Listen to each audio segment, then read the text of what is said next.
Peu importe ce que vous avez vu dans les films western, les bonnes vieilles scènes de duel au pistolet sont les plus emblématiques. Une scène où vous voyez le policier et un hors-la-loi se rencontrer en plein midi pour voir qui est le plus rapide à dégainer. Un test pour savoir qui utilise le mieux l'arme. La vérité est que ces choses ne se sont pas produites à l'époque.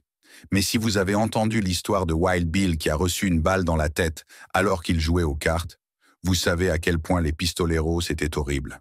Cependant, si vous pensez que les personnages des films westerns sont sanglants, c'est grâce aux vrais pistoleros qui ont sillonné les sols du Far West. Assurez-vous de regarder cette vidéo jusqu'à la fin pour découvrir les pistoleros les plus meurtriers de l'histoire du Far West. Numéro 12. Jim Miller. Nous commençons avec Jim Miller, l'homme dont le tempérament était bien trop fort. Il était trop fort pour tuer sa première victime après une dispute. Mais ce n'était pas toujours comme ça pour Jim. Il est né à Van Buren, Arkansas, mais ses parents ont émigré à Franklin, au Texas, quand il avait 1 an et il a grandi là-bas.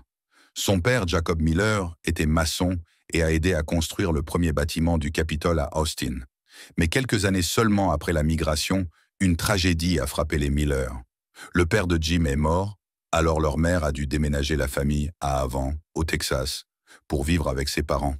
Mais en 1869, alors que Jim n'avait que 8 ans, ses grands-parents ont été retrouvés assassinés dans leur maison. Bien que l'on ne sache pas qui a assassiné les deux, Jim a été arrêté, mais il n'a jamais été persécuté pour cela. Et après sa libération, Jim est allé vivre avec sa sœur Georgia et son mari, John Thomas Coop, dans leur ferme à Plum Creek près de Gatesville. Mais la relation ne se passerait pas bien car Jim se disputait toujours avec John Thomas. Tout cela s'arrêtera le 30 juillet 1884, après une nouvelle dispute. Jim prend un fusil de chasse et tue John Thomas pendant qu'il dort. C'est la première fois que Jim est reconnu coupable de meurtre. Il est alors condamné à la prison à vie. La condamnation est cependant annulée pour vice de forme. Après avoir quitté la ferme Coop, Jim devient ouvrier agricole au ranch du comté de McCulloch d'Emmanuel Clemens, cousin du hors-la-loi John Wesley Hardin. Malgré ses problèmes juridiques, Jim rejoint les Texas Rangers et travaille comme garde forestier résidant à Memphis au Texas. Plus tard, il sert dans le comté de Hall. À cette époque, il tue un homme dans le comté voisin de Collingsworth au cours de son travail.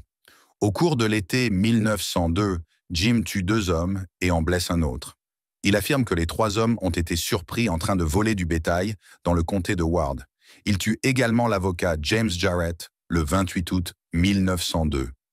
Jarrett avait défendu des agriculteurs de la région près de Lubbock qui élevèrent des clôtures contre le bétail.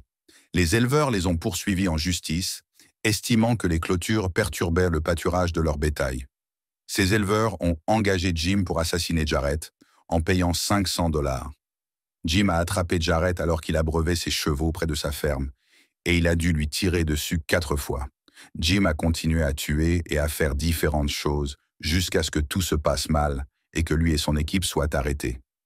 Jim est là resté stoïque, tandis que les 3 autres auraient supplié pour leur vie. Tout ce que Jim avait à dire était que sa bague en diamant soit donnée à sa femme et qu'il soit autorisé à porter son chapeau noir pendant la pendaison. Et oui, ses demandes ont été acceptées. Il voulait aussi mourir dans son manteau noir, mais les autorités ont probablement pensé que c'était trop pour quelqu'un avec le niveau de son crime. Jim n'était apparemment pas sobre au moment où il allait être pendu. Il n'a pas attendu que quelqu'un le fasse. Il est simplement descendu de la boîte et ce fut la fin de sa vie imprudente et amère. Numéro 11. John Wesley Hardin. Quant à John Wesley Hardin, il a tué pour la première fois à l'âge de 15 ans et a tué jusqu'à 44 personnes. C'était un pistolero et un hors-la-loi dans le Far West à la fin du 19e siècle. John pensait qu'il était un homme qui péchait plus souvent contre lui qu'il ne péchait lui-même. C'était un joueur accro qui gagnait la plupart de son argent en pariant sur des chevaux ou en vendant du bétail.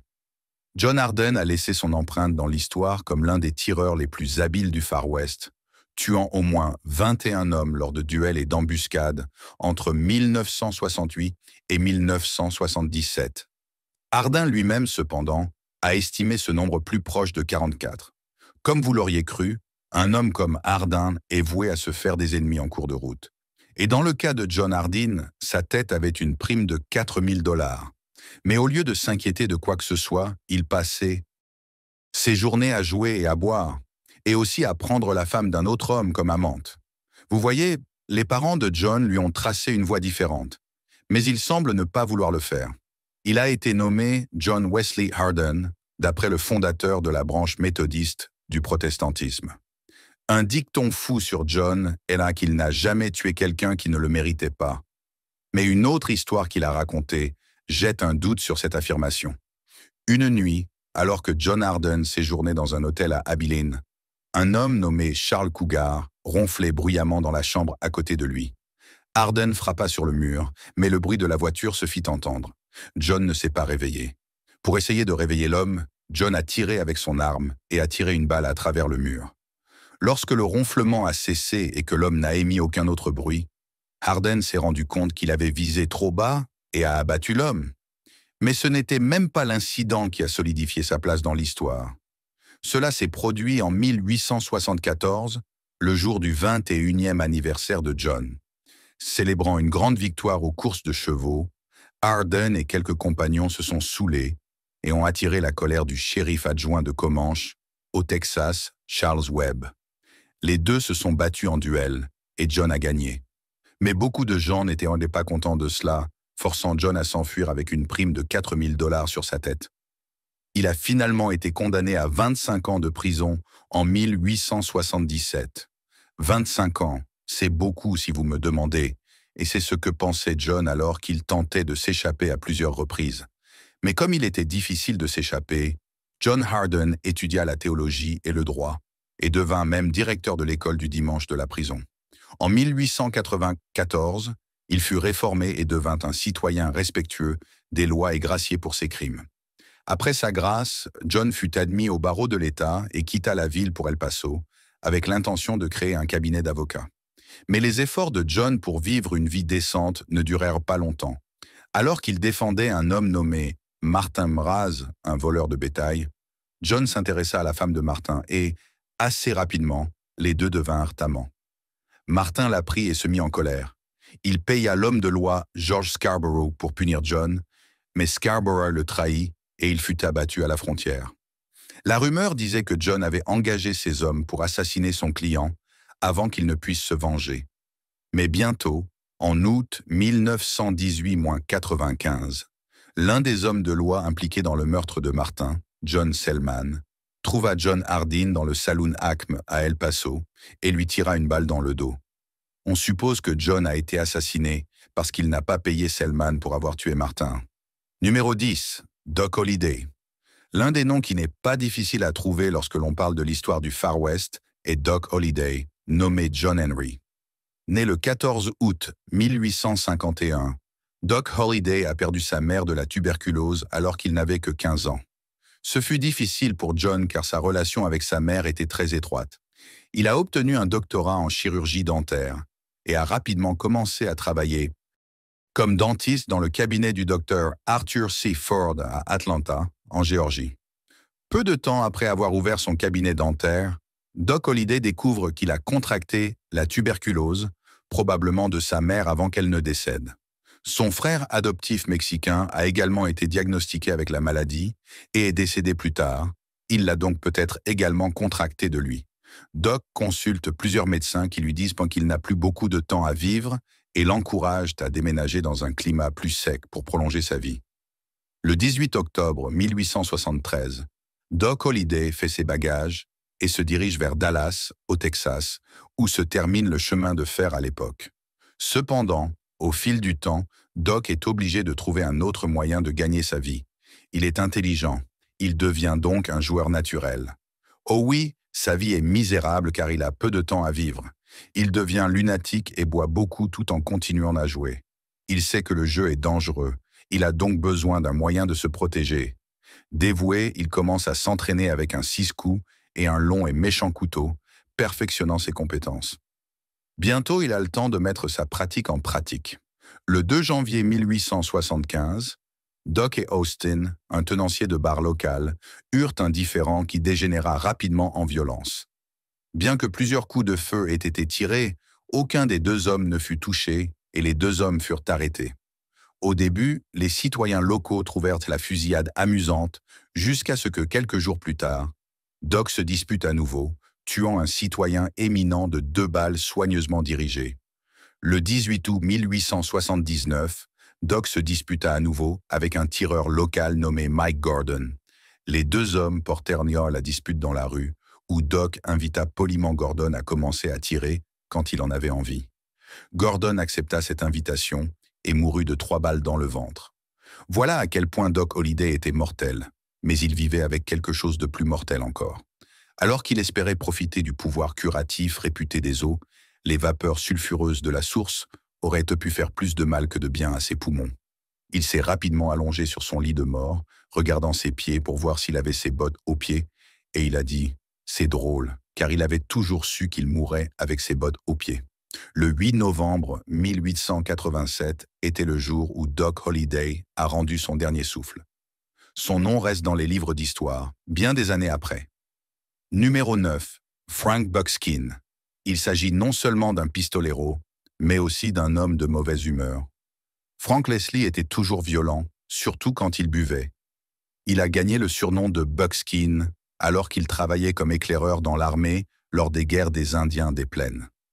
Selon l'histoire, Leslie a ouvert l'hôtel Cosmopolitan dans la ville minière de Tombstone, en Arizona. Court peu après, il commet son premier meurtre connu, en tirant sur Mike Killeen lors d'une dispute au sujet de la femme de cet homme.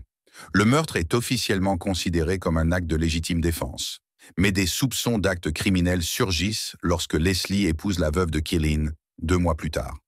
2 ans plus tard, après que Leslie ait violemment fouetté un homme à l'extérieur de l'Oriental Saloon, de nombreux citoyens de Tombstone commencent à soupçonner Leslie d'être un homme dangereux. Il est également accusé d'avoir tué le tireur John Ringo, mais les forces de l'ordre sont incapables de le prouver.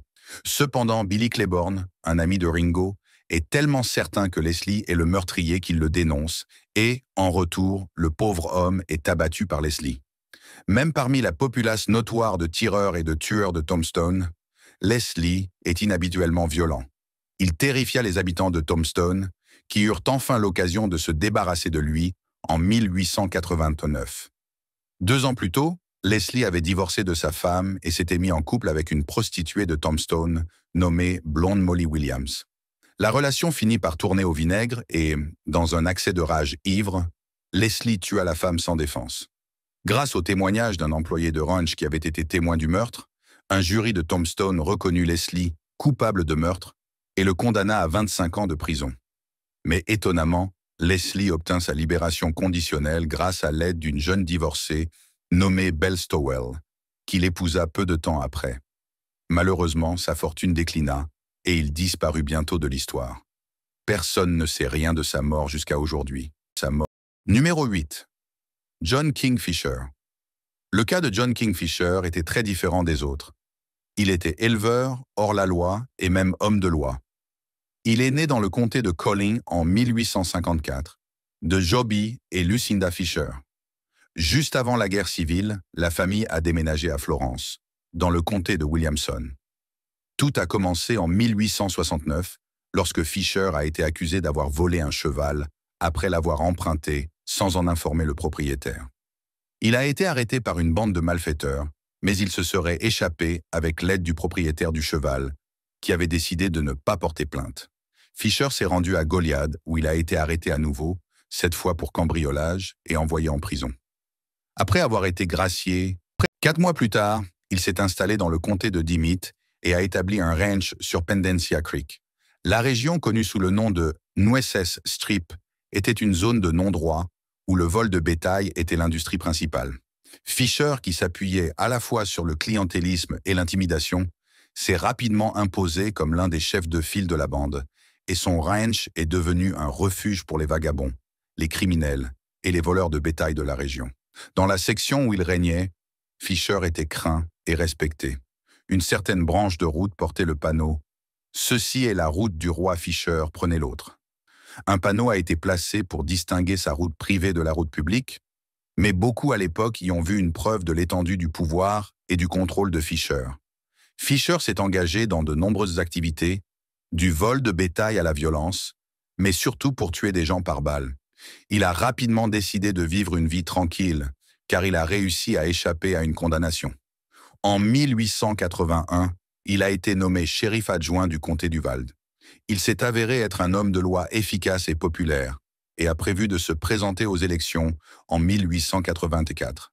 Mais dans la nuit du 11 mars 1884, au Vaudeville Variety Theater de San Antonio, Fisher et son compagnon, le célèbre tireur Ben Thompson, ont été impliqués dans une fusillade provoquée par une querelle entre Thompson et les propriétaires du théâtre. Fisher s'est impliqué, et ni lui ni Thompson n'ont survécu à ce bain de sang. Numéro 7, Bass Reeves. Bass Reeves n'a jamais eu la vie facile dès le départ. Il est né de parents esclaves en 1838 dans le comté de Crawford, Arkansas. Il appartenait à un homme nommé Williams Reeves, dont Bass a pris le nom de famille comme les autres esclaves de l'époque. Son prénom vient de son grand-père, Bass Washington. Bass a commencé comme porteur d'eau jusqu'à ce qu'il soit assez vieux pour devenir ouvrier agricole, travaillant aux côtés de ses parents. Vers 1846, William Reeves a déménagé ses opérations, sa famille et ses esclaves dans le comté de Grayson, au Texas. Bientôt, George Reeves, le fils de Williams, hérita de Bass, qui l'emmena au combat avec lui au moment de la guerre. On ne sait pas exactement comment et quand Bass obtint sa liberté, mais on sait que c'était autour de l'abolition de l'esclavage par le 13e amendement en 1865. En tant qu'affranchi, Bass retourna en Arkansas et s'installa dans une ferme près de Van Buren. Bass et sa famille travaillèrent dans l'agriculture jusqu'en 1875, date à laquelle Isaac Parker fut nommé juge fédéral pour le territoire indien. L'un des premiers actes officiels de Parker fut de nommer le maréchal américain James F. Fagan à la tête de quelques 200 adjoints qu'il devait alors embaucher. Fagan entendit parler de la connaissance approfondie de Bass Reeves de la région, ainsi que de sa capacité à parler plusieurs langues tribales, et le recruta rapidement comme adjoint américain. Bass Reeves devint le premier maréchal adjoint noir des États-Unis à l'ouest du fleuve Mississippi et l'un des plus grands héros de la frontière de l'histoire du pays. Parfois, il apparaissait sous les traits d'un cow-boy, d'un fermier, d'un pistolero ou même d'un hors-la-loi. Mais une chose était sûre, il ne manquait jamais d'utiliser son arme. Il poursuivait les gangs et finissait par les traduire en justice. Et lorsqu'ils essayaient de le déjouer, il s'en sortait bien plus vite. Un exemple est l'incident de 1889, lorsque Bass s'est attaqué au gang de voleurs de chevaux de Tom Story, au Texas. Il attendait le long de la route que le gang était connu pour avoir emprunté et a surpris Tom Story avec un mandat d'arrêt. Tom a paniqué et a sorti son arme, mais Bass a dégainé plus vite et l'a abattu. Pour Bass, il n'y avait aucune pitié pour un hors-la-loi récalcitrant. Numéro 6. Wild Bill. Wild Bill n'est pas né Wild Bill, mais son histoire était trop sauvage pour être appelée par son vrai nom, James Butler Hickok. Il était probablement le résident le plus célèbre de Deadwood, même s'il n'était en ville que pour quelques semaines. James Hickok est arrivé à Deadwood avec Colorado Charlie Utter et Calamity Jane en juillet 1876. C'était un joueur et un pistolero bien connu qui avait participé à de nombreuses fusillades avant de venir à Deadwood. Wild Bill n'épargne personne quand il s'agit de se mettre en avant. Avant la guerre civile, Wild Bill était chauffeur, mais il est rapidement arrivé à Rock Creek Station, dans le comté de Jefferson, dans le territoire du Nebraska, que la société avait accepté d'acheter à David McCandless, avec qui Wild Bill avait une relation. Mais bientôt, un différend concernant les fonds provenant de la vente de la station a poussé Wild Bill à tuer McCandless. Mais son exploit a rapidement pris fin le 2 août 1876. Dans le saloon de Nuttall et Mann, Jack McCall a tiré sur Wild. Bill part derrière alors qu'il jouait au poker. Lorsqu'il est mort, Wild Bill tenait un pair d'as et de 8. Cette série de cartes est devenue connue des joueurs de poker du monde entier sous le nom de Dead Man's Hand. Quelle influence! Il est maintenant temps de passer au choix des abonnés du jour. Dans le monde sombre des pistoleros du Far West, ces 3 pistoleros sont considérés comme les plus brutaux de tous. À en juger par la façon dont ils ont vécu leur vie, ils semblent si mortels que personne ne fait une liste des personnes les plus brutales sans les mentionner. Si vous avez entendu parler de l'une de ces personnes, que pouvez-vous dire à leur sujet? Faites-le nous savoir dans la section des commentaires. Numéro 5. Porter Rockwell. Cet homme est connu pour de nombreuses choses, notamment pour avoir été le garde du corps du fondateur de l'Église mormone, Joseph Jr., pour sa loyauté et sa générosité, ainsi que pour sa ténacité et sa cruauté en tant qu'homme de loi dans l'Utah. On ne sait pas grand-chose de Peter, et il n'a pas tenu de journal. Des informations contradictoires situant sa naissance le 28 juin 1813 ou le 25 juin 1815. Mais nous savons avec certitude que, jeune homme, il se lie d'amitié avec Joseph Smith, un homme légèrement plus âgé que lui. Après Smith à New York, la famille Rockwell deviendra l'un des premiers membres du mouvement des saints des derniers jours, Porter étant baptisé dans l'Église le jour de sa fondation, en avril 1830. Après que la branche de New York de l'Église eut déménagé dans l'Ohio, Porter fut envoyé dans le comté de Jackson, dans le Missouri, le lieu de rassemblement central prévu pour les membres de l'Église. C'est dans le Missouri que Porter deviendra expert en armes à feu. Bien qu'on pense qu'il a tué de nombreux hommes en tant que tireur, exécuteur religieux et maréchal adjoint, Porter a déclaré à une foule en 1869 « Je n'ai jamais tué quelqu'un qui n'avait pas besoin d'être tué ». Cependant, beaucoup le considéraient comme un hors-la-loi, le soupçonnant du meurtre de plusieurs personnes au service de l'Église. Cela comprenait l'affaire Aiken, un incident impliquant 6 joueurs professionnels de Californie qui seraient assassinés prétendument par Porter alors qu'ils étaient escortés hors du territoire de l'Utah en 1857. Porter serait inculpé pour l'incident quelques 20 ans plus tard, mais mourut avant son procès. Numéro 4. Billy the Kid. Vous avez sûrement entendu parler de Billy the Kid d'une manière ou d'une autre, et vous vous demandez pourquoi il est plus célèbre que d'autres pistoleros. C'est parce que Billy the Kid était en fait un enfant qui n'a jamais vécu en tant qu'enfant. Son vrai nom est Henry McCarthy, alias William Henry. Il a perdu son père très jeune, et peu de temps après, sa mère a contracté la tuberculose. Cette maladie a finalement conduit à la mort de la mère de Billy, après quoi Billy et son jeune frère ont été emmenés dans une famille d'accueil. À 14 ans, Billy a été forcé de travailler dans un hôtel, faisant la vaisselle et servant les tables au restaurant. Billy était amical et donc le directeur l'aimait bien. Billy était un garçon normal qui ne causait aucun problème et était toujours prêt à aider aux tâches ménagères. Cependant, le 23 septembre 1875, Billy a été arrêté pour avoir caché un paquet de vêtements volés pour un homme. C'était choquant parce que le directeur avait tellement confiance en Billy. 2 jours après que Billy ait été jeté en prison, le maigre adolescent s'échappa, se frayant un chemin par la cheminée de la prison. À partir de ce moment, Billy serait un fugitif, désormais un hors-la-loi et incapable de trouver un travail honnête. Le gamin rencontra un autre bandit nommé Jesse Evans, le chef d'une bande de voleurs de bétail appelée The Boys. Billy n'avait nulle part où aller, et comme c'était suicidaire d'être seul dans un territoire hostile et sans loi, il rejoignit à contre-cœur la bande. Billy exécutait activement les ordres, tuant ainsi plusieurs personnes. Il se cacha également, mais commença bientôt à voler du bétail aux éleveurs blancs et aux Apaches de la réserve Mescalero. Il avait de nombreuses accusations contre lui et il devait conclure un accord avec le gouverneur. Il devait témoigner contre d'autres criminels, et quand il le fit, on lui refusa la liberté promise. Cependant, Billy était un artiste de l'évasion habile et s'échappa de ses menottes et s'enfuit. Bientôt, Billy se fit un nouvel ami connu sous le nom de Pat Garrett, qui fut plus tard élu shérif du comté de Lincoln. En tant que shérif, Garrett fut chargé d'arrêter son ami Henry McCarthy, désormais presque exclusivement connu sous le nom de Billy the Kid. À la même époque, Billy avait formé un gang, appelé les Rustlers, ou simplement le gang de Billy the Kid, qui survivait en volant et en volant comme il le faisait auparavant. Le 15 décembre 1880, le gouverneur Wallace mit une récompense de 500 $ sur la tête de Billy et Pat Garrett commença une poursuite implacable du hors-la-loi. Garrett mit en place de nombreux pièges et embuscades pour appréhender Billy, mais le gamin semblait avoir un instinct animal qui l'avertissait du danger. Mais cela ne devait pas durer.